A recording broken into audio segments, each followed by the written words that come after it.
Hello aspirants, welcome to the session of One Day One Answer. So in this session, we are going to discuss a concept over the modern history of India, and that concept will be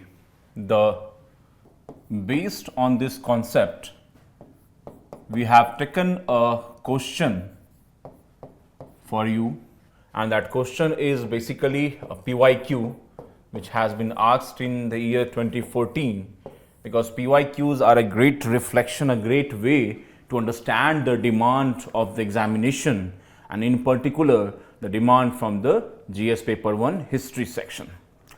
So in this session we are going to discuss on the concept of British economic policy. Based on that concept, we'll see the PYQ and how that PYQ can be solved with this approach of concept plus context. Then we're going to see the structure of that answer. Thereafter, in the pinned section, you will get a practice question. So write the answers over those practice questions till 7 p.m. Send it to the number on the Telegram channel which is provided therein. Thereafter, we'll discuss the answers of yours along with the model answer which will be given to you on the same day in the evening, and we'll learn about the answer writing also. So here in this session, the purpose will be of basically two purposes we are going to see. First, to understand the broad outline of the British economic policy, and within this outline of British economic policy, we are going to see that how the British economic policy was having different stages and how those stages were having a direct impact on the Indian economy. Thereafter, in the last stage of that economic exploitation, we are going to see the drain of wealth theory which has been given by Dadabhai Naoroji, R.P. Dutt Economic History of India, where they highlighted the various percepts of British economic policy and its impact on India. So when we hear the term British economic policy, it has a simple meaning that economic policy started by British in India. So British arrived in India as a colonial power. Okay. Their first and foremost reason was driven by the trading corporation, trading with the land of East Indies and Southeast Asian nations and India in particular. So the reason they came to India, driven by the trading corporation, and that trading corporation having a history of its own, where after the period of Renaissance and the age of discovery, important imperial powers was for the control of resources, the control of the raw materials, the trading routes for the prosperity of their empire, and that had led to the British arriving as a company initially in India. So we all know the date of the British company arriving in India in 1600 AD. On the 31st December, the charter was given by Queen to trade in the East Indies. A company was established. It was a private company, and that company in the initial days was focusing on the trading activities. Factual information, you must be aware that in 1609 and then 1613, when the first trading corporation and the trading port was established at the Surat, thereafter they were able to get some concessions in terms of their trading activities at ports, initially at Surat, then at Bengal. So it was a period from the 1613, from 1613 to 1700 was a period of British initial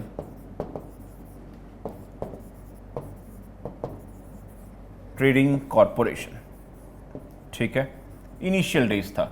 Thereafter, the next stage will be coming in the 1700 to 1757. This period was heavily dominated by the mercantilism.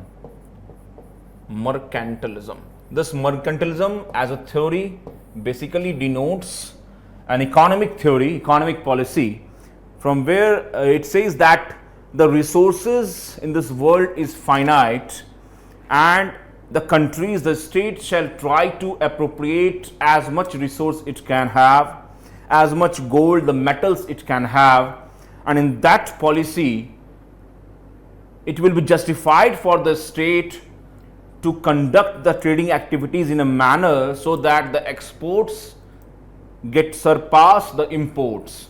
So it means that you have to make your export more profitable than the imports. ठीक है, basic premise था mercantilism का. The first point of mercantilism that you need to have that control over the resources was to fructify by way of colonial policy. So colonialism was a direct outcome of this mercantilism policy. From there, British have realized that from now onwards till 1700 to 1757, what was happening, that British who used to trade with India were depositing their own gold and metal precious and they were depositing their wealth into India for the way of trade. They purchased the raw materials, they purchased the trading articles, they purchased the manufactured products from India, and they used to sell in the European countries. The profits they were getting from the Indian trade was basically the profit they were making by selling those goods in European countries. So this was a good profitable trade. But however, by this time there was a realization that we need to use the Indian resources for our trade purposes. We need not invest our gold, our precious metal, our wealth to trade with India. And for that matter, what we need? We need the control over the trade. We need to exercise some kind of authority from where we can be able to utilize the Indian resources for our trading purpose. Simple point. Now after that, we are well aware that in 1717 there was a farman which has been given by King Farrukh Shiar of Mughal Empire. In the farman, a dastak was given which has permitted the British to trade without paying the custom and the tolls at the ports of India. Simply, this farman was regulated in all over the territories where Mughal have their control. It was very profitable for British because they don't have to pay the custom duties. They can trade with them. ठीक है, तो ये एक बहुत important था. Thereafter, they started to misuse the dastak by starting the private trade. We know for that fact that when the British were able to gain the control, the trading control in Bengal, they were used to get that dastak for the private trade, and this private trade was also an irritant, and the misuse of dastak was irritant for the Nawabs of Bengal, and that's why in 1757 you will see there will be Battle of Plassey. This Battle of Plassey was basically a testing point for British. Why? Because it was testing the waters of India. It was testing the potential of Indians. इससे पहले अगर देखेंगे background में, we will have to ask ourselves why it was a testing water for British in terms of India. Because in 1739, if you remember the history, there was Battle of Karnal. Ahmad Shah Abdali, Nasir Shah has attacked India and he looted the wealth. Thereafter, in the 1743 से लेकर 1759 was Carnatic battles where the limitations of Indian forces were came to the foreground, that there was lack of nationalism, lack of unity into India, and we can act as a kingmaker. So 1757 Battle of Plassey was waged between the governor, Lord Robert Clive, and the governor of the Nawab of Bengal, Sirajud-Dowlah, and it was a very decisive one which has laid the ground for British territorial domination. Now the question arises, why they wanted to dominate the territory? उनको क्यों चाहिए the territory? Because they have the intention of trade monopoly. They have the intention of using the Indian resources. That's why from trade to territory. The next phase will come from 1757 to 1857. This was a period when British has shifted its policy from trade to territory. So not only as a trading company but to territory also. Now how this territorial expansion will help? Okay, yes, you can also comment in the comment box. Trade to territory. 1757 to 1857. This was dominated by two phases. First, it was the mercantilism, and then after mercantilism we will see that how the next phase was dominated by the industrial capitalism. Industrial capitalism. Very briefly, we are going to see the outline and concept of British economic policy here.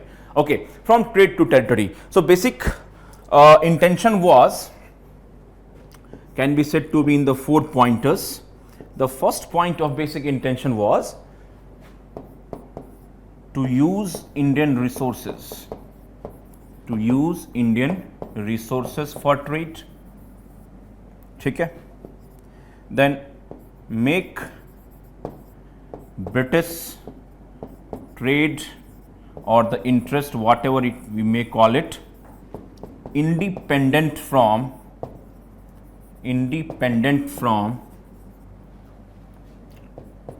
Indian politics, or the politics of a state which was marked by the irregularity, which was marked by anarchy, which was marked by succession rebel, which was marked by the existence of independent kings, etc.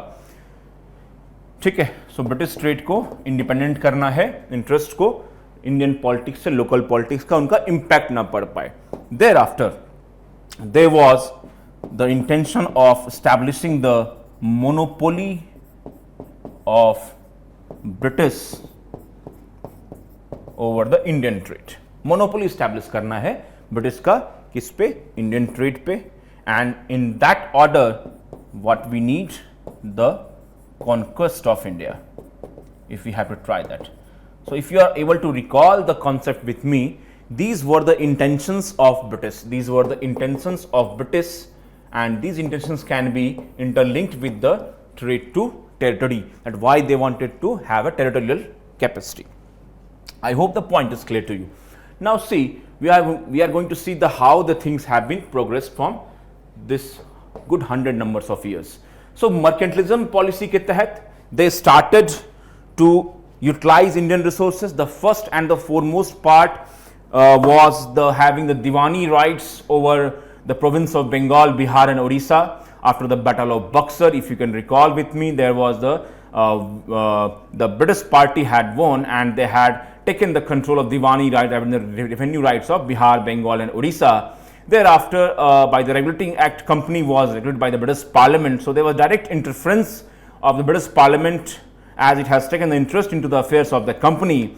Thereafter, the good moment came into that 1770s ke late mein, when there was the system of land revenue established by the British. Okay. In the system of land revenue, initially it was a farming system where highest bidder was given the award of collecting the land revenue. In 1793, an ultimate year came when there was a new settlement announced by Lord Cornwallis. In 1793, it was the permanent settlement, for a 10-year settlement basically, and it fixed annual revenue to be given by the Jamindars. Jamindars as a class were created to collect the revenue from the peasants. Now the question arises, how we can say that it was a mercantilism in nature? It was mercantilist in nature, as the main purpose of land revenue was not to bring a settlement and prosperity for peasant, but it was intended to create a kind of surplus revenue for company. It was a kind of settlement which intended to create a land owning class in India which can act as an intermediary between British and the local people, so that the rebellious attitude can be minimized. Okay. And Jamindars were at the forefront to receive the revenue, and they were allowed to be exploitative in nature, as the sum of the amount was fixed for certain amount for per year, and beside that amount Jamindar was allowed to invest on the land, take the rest of the amount with itself, keep the rest with itself, and thereafter it was expected by British that it will generate huge revenue. But contrast happened and the revenues were coming into lower numbers. The Jamindars were disposed of their land, as the land of them were, their Jamindaris were sold. Okay. So basic nature of the land revenue system was to appropriate the revenue as much they can. It was the policy of mercantilism in nature. Okay. Then the year came when they have to use the Indian resources and make British interest independent from Indian politics. These 2 points we need to see here, that by the time of 1780s to 1800, you will see that in these 20-30 years there was an British conquest of India. There was the British conquest of India. Okay. So in that here British conquest of India, we can see that after the Battle of Plassey, there were few important wars which have been fought, and that war was with Mysore, that war was with Maratha, that war was with again with Punjab, Sindh, etc. And in particular, a new alliance, a new policy was framed, which was known as a subsidiary alliance system by Lord Wellesley, under which the native kings were made as a subsidiary to the British power in India within an alliance. Okay. So basic purpose of this was to facilitate and to make British interest independent from the Indian politics.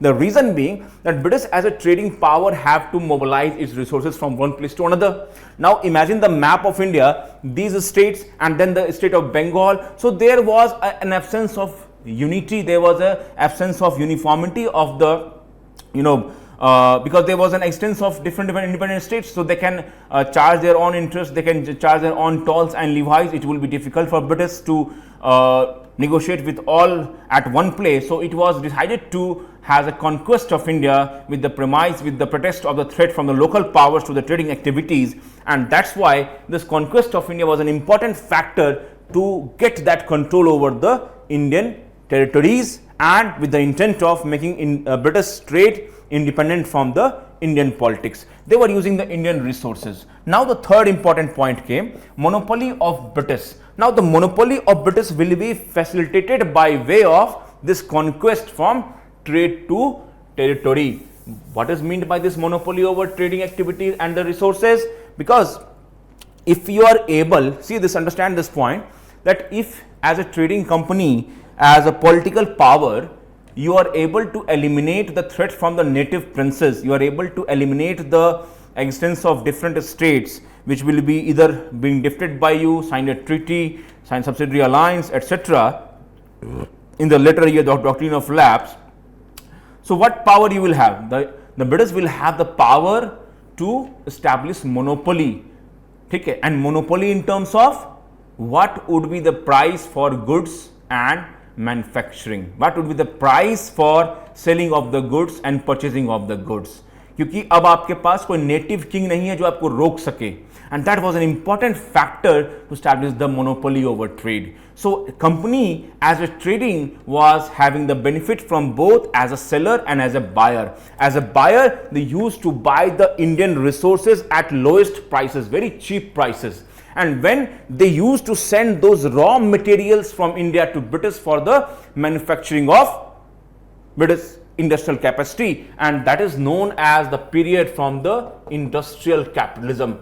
The goods, the resources of India to be used for fueling the British industries, industrial capitalism. This industrial capitalism was an important factor where the raw materials of India were used to be sent to British for the manufacturing of the British in the British industries, and they used to buy the resources at very cheap prices. Now the peasants could not have their say. The reason being they lacked the negotiating power, they lacked the bargaining power, and their princes were under the subsidiary alliance. So there was a benefit for the British from these activities. Okay, so that's why trade to territory, and it was fuel for the raw materials were used to send, and this was the aspect of industrial capitalism. Now capitalist class in the Britain was getting more benefit from 1820s, and this industrial capitalist were voting for the opening up of the Indian market for British resident as well, British other trading companies as well. अभी तक क्या था, company का कब्जा था, company की monopoly थी. Now company was able to establish a monopoly over the Indian trade, and by that monopoly it was used to send the Indian resources at its will. Now when they are able to manufacture the product in Britain, they sold those products into India at a higher prices. So it was benefit at both ends. Now by the time of 1820s, British capitalists were on the rise. So there was a free traders movement led by the James Mill theory of utilitarianism. Okay? Great number of good for great greater good for greater number of people. So that was a time period when it was asked by British Parliament that please abolish the monopoly of company, let the Indian trade free for all, let the capitalists invest into India, and please convert the India as a market. So now in order to convert India as a market, you have the hold over the territories of India. So are you getting the point how the things have progressed till now? Okay. So after that there was free traders movement, and we all know that in 1813 Act there was the abolishment of British trading privileges.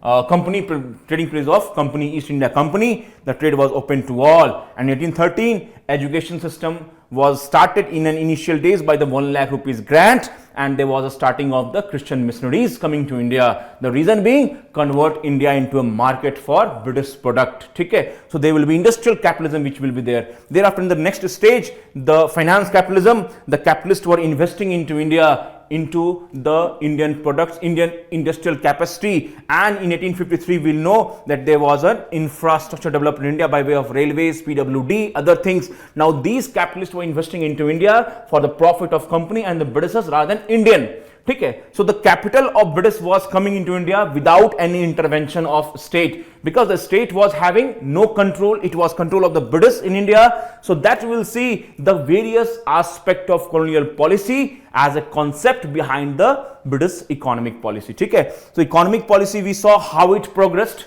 into a direction and a step by step gradual continuation of the British economic policy, and the next will be the impact of this British economic policy. So in that sense we saw till now that how the company was abolished and it was going to be a free traders, the free for all, the India was free for all. You understand this point that India was approximately contributing 25% of GDP when in the time of the Mughal Empire 1700 ke aspas 25% of GDP was the contribution from India in the world trade.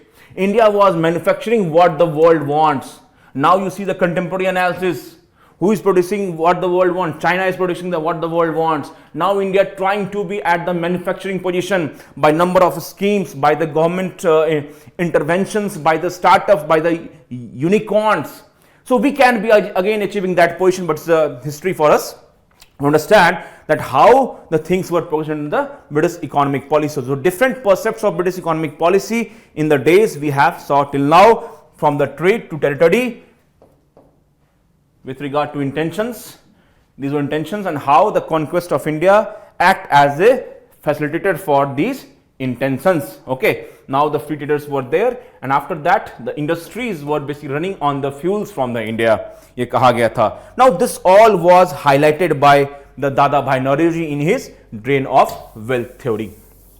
Okay, in his Drain of Wealth theory, all things have been highlighted by Dadabhai Naoroji. Economic History of India by R.P. Dutt. They highlighted how the resources of India are being drained.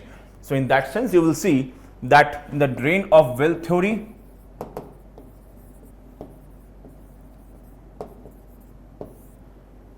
basically the draining of resources of India to the British, it was by very important home charges, salaries, pensions, the debts of British company being paid by the Indian revenues. Okay, then it was the grants which were made from the Indian revenues. Okay, then it was the rupees, the money the Britishers were sending to their relatives in India, that was from the Indian resources, and there was exploitation of revenue from the Indian revenues. Though there was a question being asked that whom the resources of India belongs to, and how the drainage of the wealth was being carried over by British to the from the Indian to the British territory, was highlighted by Dadabhai Naoroji. So in that regard, you will see the economic policy of British in India. So economic policy being driven by land revenue system in initial days, then from trade to territory, monopoly over the resources, and then the free traders by the abolishing of the companies, monopoly over the trade. Now Indian trade was free for all. This is the basic percept of the British economic policy. This economic policy was having a lot of impact, which we will see in the next slide here. Okay, so in this one day one answer, we have taken a question from the 2014 that asked us to examine critically the various facets of economic policies of British in India from the mid 18th century till independence 2014. So basic nature of this question is to what?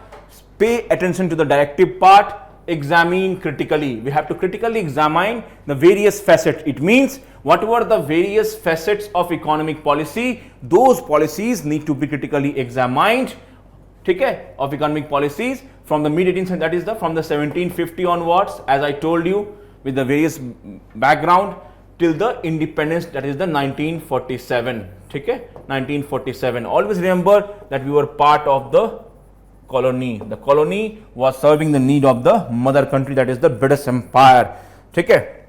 That we have to understand from this point. In the introduction part, you can simply write that due to the British economic policy, how you can highlight, because the main demand of this question is to critically examine the various facets. So in the introduction shall reflect the theme of the question, the demand of the question. So in the introduction you can simply highlight the nature of the British economic policy and how, in what terms it has devastated the economic resources of India, which has been highlighted by drain of wealth theory. So going by that, you can just shift to the body part of the answer by understanding the main demand of the question. Thereafter, gradually move to show the various steps from the 1750 onwards, okay. Driven by the policy of, as I told you, mercantilism, then the industrial capitalism, and then the destination, India as a destination, for British capital.